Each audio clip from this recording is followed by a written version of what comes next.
श्रीमद् देवी भागवत पुराण प्रथम स्कंध अथ 19वां अध्याय 19वां अध्याय। सुखदेव जी का व्यास जी के आश्रम में वापस आना, विवाह करके संतान उत्पत्ति करना तथा परम सिद्धि की प्राप्त करना। सुखदेव जी बोले, हे राम महाराज, मेरे हृदय में यह शंका हो रही है कि माया में लिप्त रहते हुए कोई मनुष्य निस्पृह कैसे हो सकता है। शास्त्र का ज्ञान प्राप्त करने, नित्य अनित्य का विचार करने पर भी चित्त से मोह नहीं दूर होता, तब भला वह मनुष्य मुक्त कैसे हो सकेगा। मनुष्य के मन में स्थित मोह को दूर करने के लिए केवल शास्त्र बोध ही समर्थ नहीं हो सकता। जैसे केवल दीप जलाने की बात करने से अंधकार दूर नहीं होता, अतः बुद्धिमान मनुष्य को चाहिए कि वे कभी किसी से द्वेष भाव न रखें। परंतु हे नृपश्रेष्ठ, गृहस्थ से वह कैसे संभव है। अभी भी आपकी धन प्राप्ति की कामना, राज सुख तथा युद्ध में विजय प्राप्त करने की अभिलाषा शांत नहीं हुई है, तब आप जीवन मुक्त कैसे हो सकते हैं। अभी भी चोरों के प्रति चौर बुद्धि तथा तपस्वी के प्रति साधु बुद्धि आपकी है ही। अपने पराये का भेदभाव भी अभी आप में है, तो फिर हे राजन, आप विदेह कैसे। अभी आप कटु, तिक्त, कसैले एवं खट्टे रसों का तथा भले बुरे का ज्ञान रखते ही हैं। हे राजन, आपका चित्त शुभ कर्मों में रमता है, अशुभ कर्मों में नहीं। जागृत, स्वप्न, सुषुप्ति ये अवस्थाएं अभी आपको समयानुसार होती ही हैं, तब भला आपको तुरिया अवस्था कैसे प्राप्त होती होगी। हे राजन, घोड़े, रथ, हाथी तथा पैदल सैनिक ये सब मेरे अधीन हैं और मैं इनका स्वामी हूँ। ऐसा आप अपने को मानते हैं या नहीं। आप मधुर भोजन को प्रसन्नतापूर्वक अथवा बेमन से खाते हैं होंगे। हे नृपश्रेष्ठ, आप माला और सर्प में क्या दृष्टि वाले हैं, क्या समान दृष्टि वाले हैं। हे राजन, विमुक्त पुरुष वह कहलाता है जो मिट्टी के ढेले और स्वर्ण को समान समझता हो, सब जीवों में एकात्म बुद्धि रखता हो तथा जीव मात्र का उपकार करता हो।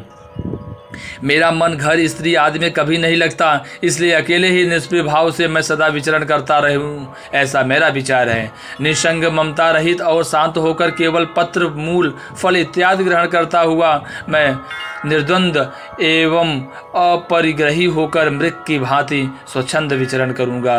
हे पार्थिव, गृह, धन तथा रूपवती स्त्री से मुझ विरक्त चित्त और गुणातीत का क्या प्रयोजन। आप अनेक प्रकार की राग द्वेष युक्त बातें सोचते हैं, फिर भी मैं विमुक्त हूँ ऐसा आप कहते हैं। यह सब मुझे तो केवल आपका दंभ ही जान पड़ता है। आपको कभी शत्रु की, कभी धन की, कभी सेना की चिंता रहती है, तब हे राजन, आप निश्चिंत कहाँ। स्वल्पाहारी अटल व्रत वाले जो वैखानस मुनि हैं, वे इस संसार में अनित्यता को जानते हुए भी इसमें आसक्त हो जाते हैं। हे राजन, आपके वंश में उत्पन्न सभी राजाओं का नाम विदेह यह हो जाता है, इसमें भी आप धोखा समझिए, दूसरा कुछ नहीं। जिस प्रकार किसी मूर्ख का नाम विद्याधर, जन्मांध का नाम दिवाकर तथा सतत दरिद्री मनुष्य का नाम लक्ष्मीधर रखना निरर्थक है, उसी प्रकार पूर्व काल में आपके वंश में उत्पन्न जिन जिन राजाओं को मैंने सुना है, वे नाम से ही विदेह प्रसिद्ध हुए हैं, कर्म से नहीं। हे नृप, आपके कुल में पहले निमि नाम के राजा हो चुके हैं। उस राजर्षि एक बार अपने गुरु वशिष्ठ मुनि को यज्ञ के लिए निमंत्रित किया। उस समय वशिष्ठ जी ने उनसे कहा कि आपसे पहले इंद्र ने मुझे यज्ञ के लिए आमंत्रित कर रखा है। इंद्र का यज्ञ संपन्न कराकर मैं आपका भी यज्ञ पूर्ण करूंगा। अतः हे राजेंद्र, तब तक आप धीरे धीरे यज्ञ सामग्री एकत्र कराइए। ऐसा कहकर वशिष्ठ मुनि इंद्र का यज्ञ कराने के लिए चले गए और महाराज निमित्त ने किसी दूसरे को आचार्य बनाकर अपना उत्तम यज्ञ संपन्न कर लिया। यह सुनकर वशिष्ठ जी राजा पर क्रोधित हुए और उन्हें शाप देते हुए बोले, हे गुरु का परित्याग करने वाले, तुम्हारा शरीर नष्ट हो जाए। इस प्रकार वे दोनों एक दूसरे के शाप से नष्ट हो गए, ऐसा मैंने सुना है। हे राजेंद्र, विदेह होकर भी राजा ने अपने गुरु को स्वयं शाप क्यों दे डाला। हे नृपश्रेष्ठ, यह तो मेरे मन में परिहास जैसा प्रतीत हो रहा है। जनक जी बोले, हे विप्रवर, आपने ठीक ही कहा है, इसमें मिथ्या कुछ भी नहीं है, ऐसा मैं मानता हूँ, फिर भी आप मेरी बात सुने। हे विपेंद्र, गुरु व्यास जी मेरे परम पूज्य हैं। उन अपने पिता का साथ त्याग करके आप वन में जाना चाहते हैं, वहाँ भी तो मृग आदि पशुओं के साथ आपका स्नेह संबंध रहेगा ही, इसमें संदेह नहीं है। पृथ्वी जल आदि महाभूत तो सर्वत्र ही विद्यमान हैं, तब आप निसंग कैसे हो पाएंगे? फिर हे मुने, भोजन आदि की भी चिंता रहेगी ही, तो आप निश्चिंत कैसे रहेंगे? जिस प्रकार आपको वन में दंड और मृगचर्म की चिंता बनी रहेगी, उसी प्रकार मुझ विचारशील राजा को भी राज संबंधी चिंता तो होगी ही।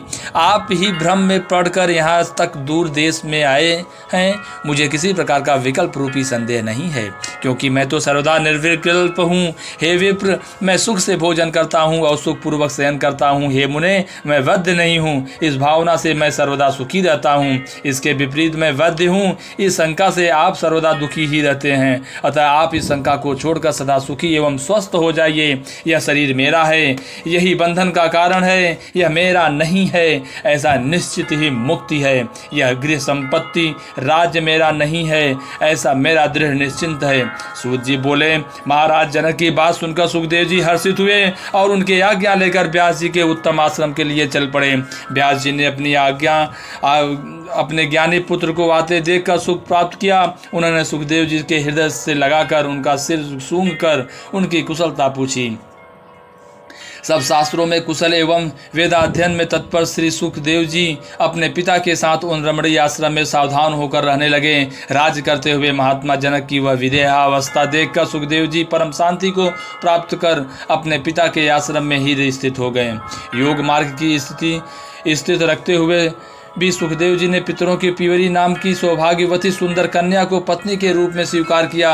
उन्होंने उसने कृष्ण, गौरपर्ण, भूरी और देवश्रुत नामक 4 पुत्र उत्पन्न किए। साथ ही यून प्रतापी व्यास सूत सुखदेव जी ने कीर्ति नाम की एक कन्या उत्पन्न करके उस कन्या का विवाह विव्राज के पुत्र महात्मा अड़ुस के साथ कर दिया। सुखदेव जी कन्या से उत्पन्न अड़ु के पुत्र श्रीमान ब्रह्मदत्त हुए, जो बड़े प्रतापी ब्रह्मज्ञानी एवं पृथ्वी के रक्षक थे।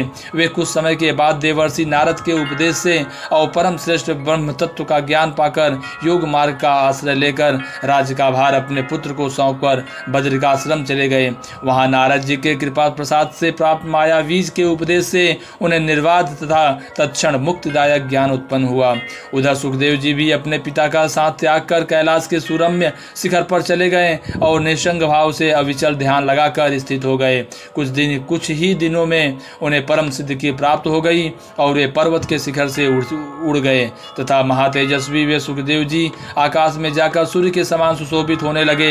तब सुखदेव जी के उड़ते ही पर्वत शिखर 2 भाग में विभाजित हो गया। सुखदेव जी के आकाश में जाते ही अनेक प्रकार का उत्पात होने लगे। ऋषियों के द्वारा स्थिर किए जाते हुए सुखदेव जी अंतरिक्ष में वायु की भांति स्थित हो गए। वे अपने तेज से दूसरे सूर्य की भांति दैदीप्यमान हो रहे थे। इसी बीच पुत्र के वियोग से व्यग्र होकर व्यास जी बार बार हा पुत्र कहते हुए उस पर्वत की चोटी पर पहुंचे जहां सुखदेव जी रहते थे।